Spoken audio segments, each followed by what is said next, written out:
Hello sir, మా ఏరియాలో current పోయింది, జర జగబెట్టరా అని ఫోన్ కొడుతుంటారు. అవునమ్మా, మీ పక్క వాడలా ట్రాన్స్ఫారం వేలింది, సగబెట్టినాక వస్తుంది అని చెప్తారు అవతలోళ్ళు.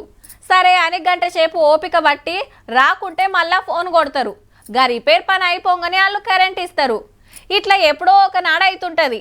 ఆనలు బగ్గొచ్చినప్పుడు, గాడుపు దుమారం వచ్చినప్పుడు వాళ్ళే బంద్ పెడతారు. అదేరే ముచ్చట. చూడబోయేది సుత కరెంటు ముచ్చట్నే, కాకుంటే మనతన కాదు. నిచ్చెనేసుకొని తిప్పలు పడుకుంటా తంబం ఎక్కిండు, ఏదో చదిరిండు, కిందికి దిగిండు. చేలో ఇప్పుడు ఇంకో తాన ఆడ సుత ఓ ఇంటి మీదకి ఎక్కి సగబెట్టిండు. ఆడికెళ్ళి ఇంకో ఇంటికాడికి పోయి ఆడ అదే కథ. ఏ లైన్ మెన్ గా వచ్చేమో అనుకునేరు.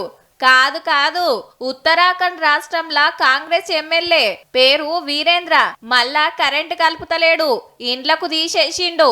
అది కూడా కరెంట్ ఆఫీసర్ల ఇండ్లకేనుల్లా. ఆవు ఊకుకే పవర్ కట్ అయితుంటే పబ్లిక్ ఎన్ని మాటలు చెప్పినా పట్టించుకుంటలేరట. దినం 7-8 మాటల పోయేటరకు దుక్నాలకు కంపెనీలకు గిన తిప్పలైతుందట. ఇంత పనికున్నారని కరెంట్ డిపార్ట్మెంట్ల పెద్ద ఆఫీసర్ల ఇండ్లకే పోయి కరెంట్ కట్ చేసి పడేసిండు ఎమ్మెల్యే సారు. చెల్, మా పర్మిషన్ లేకుండా తంబాలు ఎట్లెక్కినవని వాళ్ళు కేసు పెట్టినా సారు గింత బుగులు పడలే.